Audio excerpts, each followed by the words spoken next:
may be here, but both of them are going to speak about the Merrimack Valley tragedy and its impact on their districts and constituents.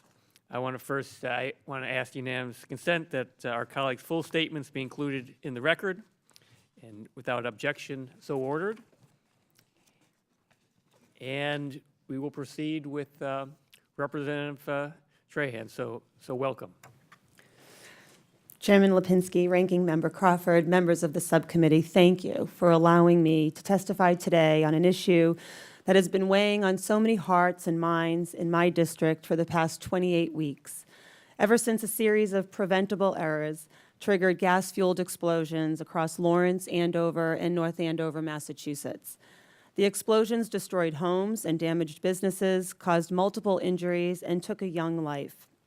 To briefly recap events, at 4 in the afternoon on Thursday, September 13th, a cascade of explosions rocked over 130 homes and businesses, burning several to the ground.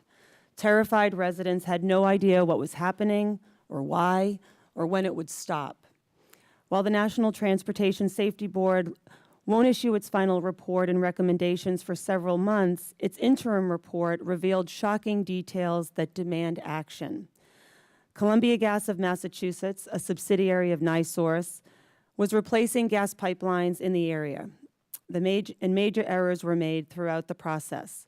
One of the biggest was the mishandling of a gas pressure sensor line. This sensor signals to an automated system whether to adjust gas flow. However, when the new pipeline was installed, the sensor line remained in the old, abandoned pipeline. The lack of flow in the old line led the sensor to call for more and more gas in the new line. Across the country, people saw the consequence on the evening news. This should have never happened. In November, the board recommended that Columbia Gas revamp its engineering review process to more securely plan for whatever public safety may be at risk. It recommended the company records be updated with critical details, such as location of sensor lines as industry standard practice calls for. The board also recommended that the company implement a management of change process to identify and mitigate potential risks ahead of project work. Finally, the board urged Massachusetts to repeal a law that exempted gas companies from securing the seal of a professionally licensed engineer on these projects. Indeed, it is my understanding that more than a dozen states have such exemptions in place today. To their credit, the Commonwealth's governor and legislature quickly acted to repeal this exemption. Furthermore, I'm told that Columbia Gas is in contact with the board to implement the industry recommendations. Nevertheless, I urge the committee to be bold by strengthening safety standards and mandating professional engineer reviews. Over the past 7 months, I've met with many victims of the Merrimack Valley gas explosions. I heard stories of courage and commitment, nowhere more so than in Lawrence, a community known as the City of Immigrants. One local hero, police officer Ivan Soto, learned that his home was one of those on fire. But like so many first responders, once he knew his family was safe, Officer Soto returned to duty to help as many people as he could. Doctors Yeri Park and Chelsea Harris were graduate medical residents at Greater Lawrence Family Health Center.